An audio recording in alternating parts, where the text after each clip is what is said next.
Hello, good morning. Ito na naman si Rans TV, ang Rabason. Ito na naman kami. Iniwan na namin yung motor. Nandito kami sa sentro ng Calpi. Yan. Ang ruta naman namin ngayon ay ang tinatawag na Enchanted Falls. Siyempre kayo kasama na naman uli namin si Puti, yun, si Vin Santiago at dalawang kaibigan niya, and of course si Kuya Tan. Ayan. According to source or sabi ng mga kaibigan ni Vin, ang lugar daw yan na Enchanted Falls ay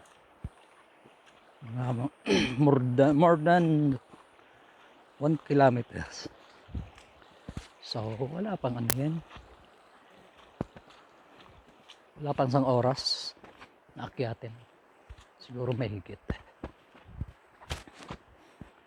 Alam niyo guys, ang lugar na to, ito yung sentro ng Calpi before.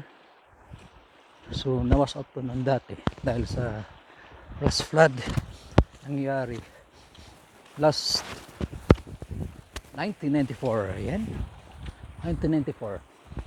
So ano ngayon, 2023, 94, 2004, 2014, 24. So 30 years na pala next year. Sabihin 29 years ago na, tagal na rin pala. Alright, ayun, tuloy-tuloy kami. Akyat ang bibilis niya.